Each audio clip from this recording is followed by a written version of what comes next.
Assalamualaikum warahmatullahi wabarakatuh. Halo, berjumpa lagi dengan kami Ebit Channel. Ya Allah, ya Karim, ya Malik, ya Kudus. Mudah-mudahan para pemirsa dimanapun Anda berada, dari Sabang sampai Merauke, dari Pulau Mianga hingga Pulau Rote, mudah-mudahan senantiasa diberikan kesehatan yang prima, imun tubuh yang kuat, dan yang sedang sakit mudah-mudahan segera disembuhkan, dan yang sedang terlilit hutang mudah-mudahan bisa melunasinya.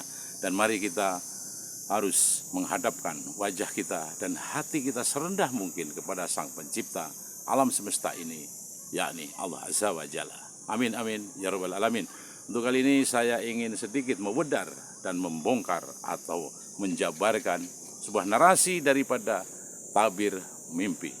Biasanya tabir mimpi ini sudah dibukukan oleh sang ahli membedah tabir mimpi adalah Ibnu Katsir.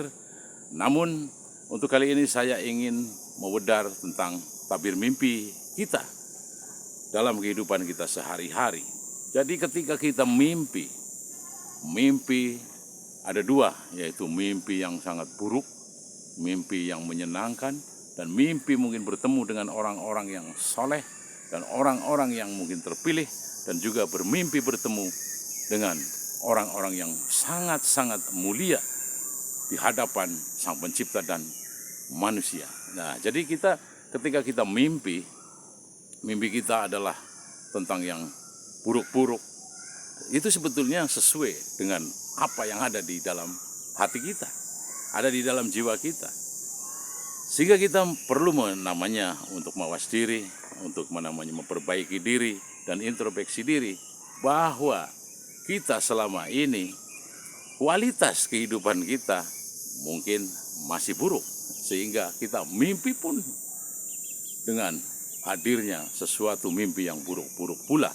Dan sedangkan seorang yang mungkin para orang-orang terpilih akan bermimpi juga, akan bertemu dalam sebuah mimpinya, ya bertemu dengan para orang-orang yang terpilih pula, yang mungkin jauh-jauh lebih hebat, jauh-jauh lebih mulia ketimbang diri kita. Nah, sehingga kita perlu untuk memperbaiki diri kita dalam kehidupan sehari-hari kita, di setiap detak jantung kita dan di setiap hela napas kita, untuk selalu kita menyadari, untuk selalu kita introspeksi diri dan kembali kepada zero mind, kepada titik nol sebagai manusia, agar kita dihadirkan dalam mimpi-mimpinya adalah mimpi yang indah, mimpi selalu bertemu dengan para orang-orang sadikin, orang-orang mulia, orang-orang yang selalu berjalan dan berjuang untuk Sang Pencipta alam semesta. Dengan cara kita dalam kesehari-hariannya adalah selalu menebarkan tentang kasih, menebarkan tentang toleransi, sehingga kita hidup dalam suatu kehidupan yang sangat normal, kehidupan secara manusiawi, kehidupan yang sejatinya kehidupan manusia itu sendiri yang kita harapkan dan kita dambakan. Untuk itu kita mulailah untuk selalu belajar untuk introspeksi diri kita sebagai manusia biasa yang tidak luput dari sebuah kesalahan. Akan tetapi kita sudah harus berterima kasih, harus selalu bersyukur kepada Sang Halik, Sang Pencipta alam semesta ini, yakni Allah Azza wa Jalla, bahwa sesuatu sudah disediakan. Contoh, alam semesta ini sudah diciptakan untuk kita semua. Sebenarnya alam semesta ini diciptakan sebelum Satrio Piningit itu diturunkan. Jadi alam semesta ini memang hadiah untuk orang-orang yang terpilih sesungguhnya. Sedangkan kita adalah orang-orang yang penuh dengan ujian. Sedangkan kita, ketika kita sedang diuji, kita harus merasa berterima kasih. Berterima kasih kepada Sang Pencipta alam semesta ini, bahwa kita betul-betul diperhatikan, betul-betul disayangi. Karena Sang Pencipta alam semesta ini memiliki dan mempunyai sifat Ar-Rahman dan Ar-Rahim, yakni yang maha pengasih dan lagi maha penyayang. Kepada siapa? Kepada siapa saja. Walaupun mungkin itu orang yang berbuat jahat, kelakuannya jahatnya minta ampun pun tetap akan diberi, tetap akan disayangi. Namun pada suatu titik di mana di dalam hari perhitungan, disitulah kita semua harus bertanggung jawab, mempertanggungjawabkan segala apa yang telah kita perbuat di dalam kehidupan kita sehari-hari ini.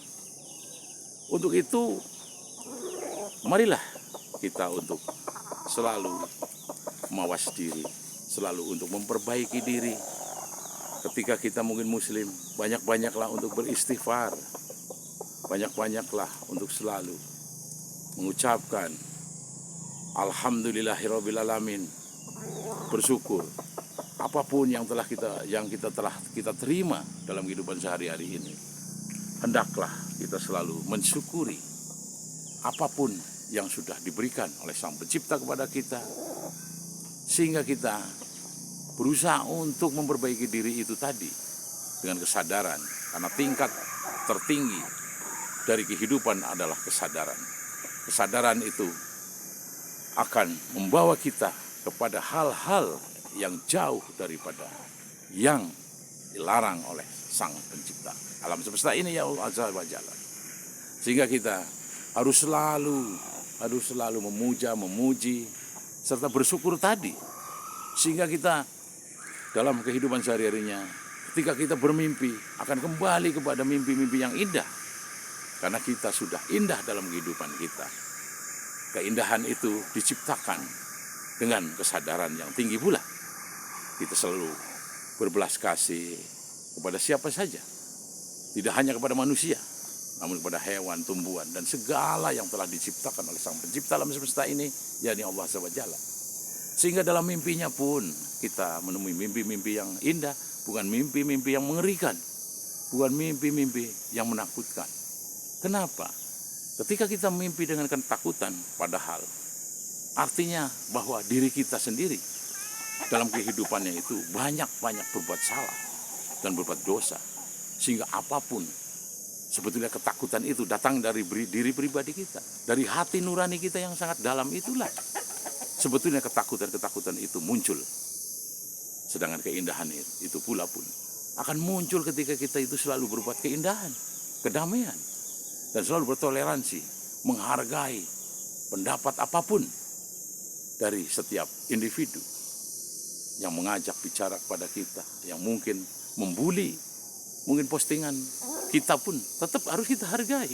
Itulah pendapat, itulah namanya demokrasi, itulah namanya opini. Harus kita terima dengan lapang dada apapun yang kita terima dari Sang Halik, Sang Pencipta alam semesta ini, yakni Allah Azza wa Jalla.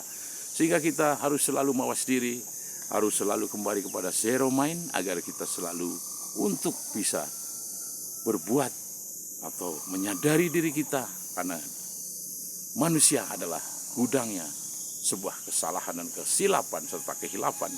Namun kita manusia yang punya akal dan pikiran, walaupun hewan pun punya akal, punya pikiran, namun tidak punya akal. Nah, sehingga kita manusia yang punya pikiran dan akal, tapi menuju kepada akal sehat, agar tadi mimpinya seperti para satrio piningit, agar bisa bertemu dengan manusia terdahulu yang sudah jelas kesucian dan kemuliaannya. Inilah tabir mimpi, sehingga kita mudah-mudahan dikasih kehidupan yang indah, agar kita mimpinya pun mimpi yang indah, bertemu dengan para manusia-manusia yang mulia di hadapan Sang Pencipta dan manusia. Mungkin cukup sekian dan terima kasih. Wassalamualaikum warahmatullahi wabarakatuh.